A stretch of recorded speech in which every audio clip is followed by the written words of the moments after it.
The Lady of Shalott by Alfred, Lord Tennyson.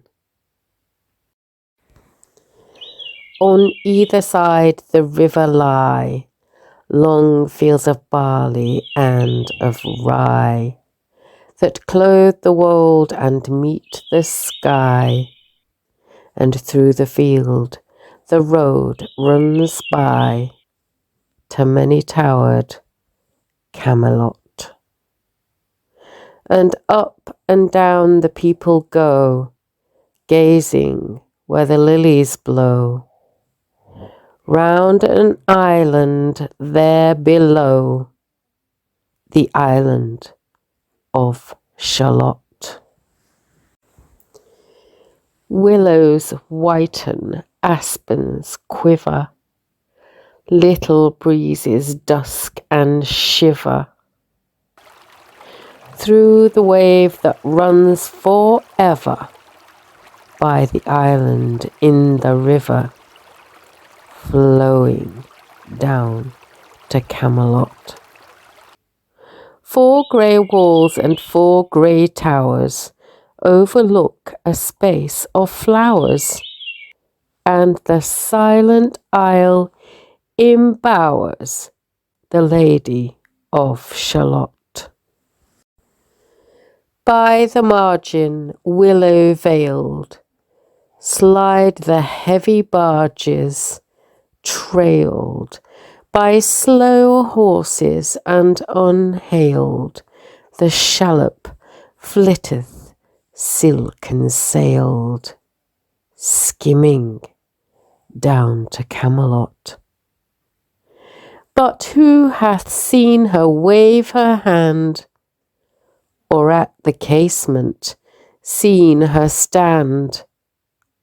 Or is she known in all the land, the Lady of Shalott? Only reapers, reaping early, in among the bearded barley, hear a song that echoes cheerly from the river, winding clearly down to towered Camelot.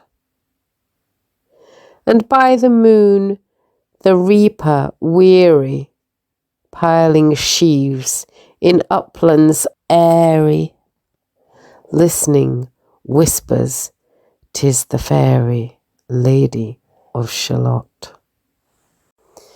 There she weaves by night and day a magic web with colours gay. She has heard a whisper say, a curse is on her if she stay to look down to Camelot.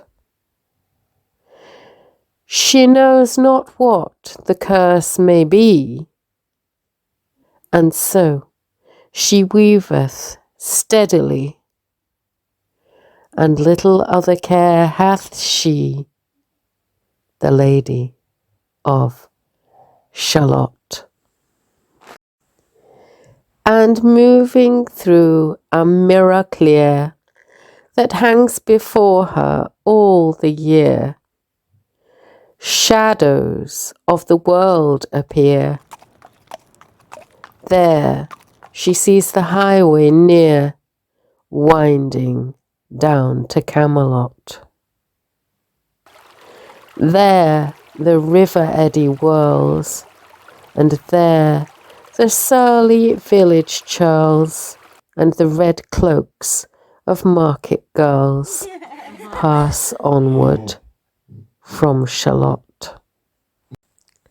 Sometimes a troop of damsels glad, an abbot on an ambling pad, sometimes a curly shepherd lad, or long-haired page in crimson clad, goes by to towered Camelot. And sometimes through the mirror blue The knights come riding, two and two. She hath no loyal knight and true, the Lady of Shalott. But in her web she still delights to weave the mirror's magic sights.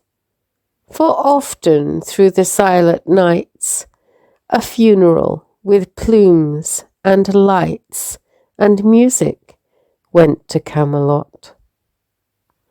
Or when the moon was overhead, came two young lovers lately wed. I am half sick of shadows, said the Lady of Shalott. A bow shot from her bower eaves, he rode between the barley sheaves. The sun came dazzling through the leaves, and flamed upon the brazen greaves of bold Sir Lancelot.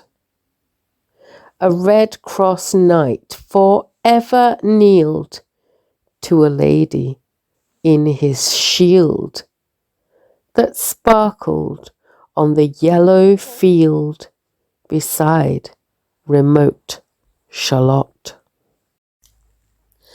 The gemmy bridle glittered free, like to some branch of stars we see, hung in the golden galaxy. The bridal bells rang merrily as he rode down to Camelot. And from his blazoned baldric slung a mighty silver bugle hung, and as he rode his armour rung beside remote Shalott.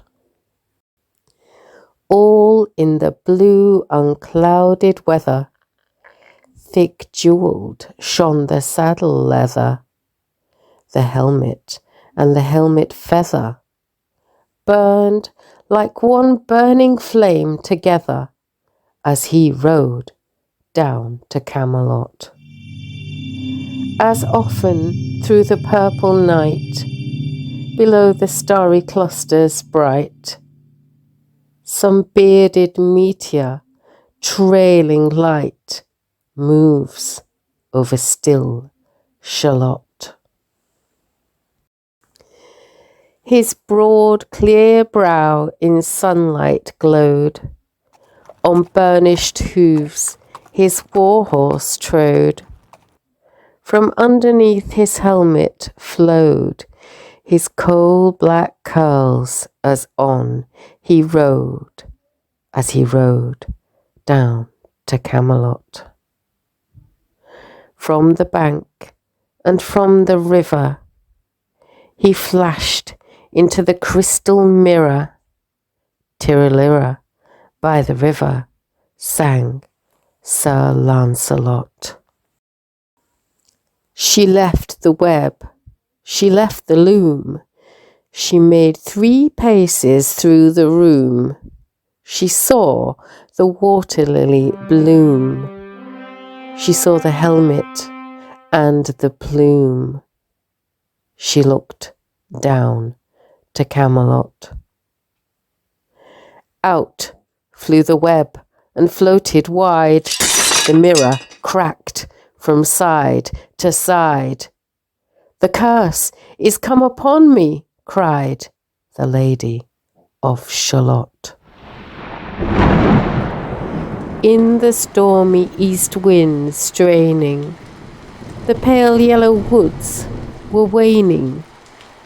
The broad stream in his banks complaining, heavily the low sky raining over towered Camelot. Down she came and found a boat beneath a willow left afloat, and round about the prow she wrote, the Lady of Shalott. and down the river's dim expanse, like some bold seer in a trance, seeing all his own mischance, with a glassy countenance, did she look to Camelot. And at the closing of the day, she loosed the chain, and down she lay. The broad stream bore her far away, the Lady of Shalott. Lying robed in snowy white, that loosely flew to left and right, the leaves upon her falling light, through the noises of the night, she floated down to Camelot.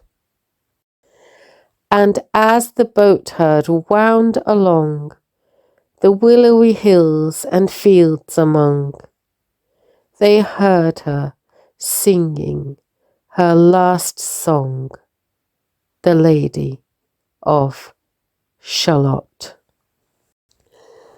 Heard a carol, mournful, holy, chanted loudly, chanted lowly, till her blood was frozen slowly, and her eyes were darkened wholly, turned to towered Camelot. For ere she reached upon the tide the first house by the waterside, singing in her song she died, the Lady of Shalott. Under tower and balcony, by garden wall and gallery, a gleaming shape she floated by, dead pale between the houses high, silent into Camelot. Out upon the wharfs they came, knight and burgher, lord and dame, and round the prow they read her name, the Lady of Shalott. Who is this, and what is here?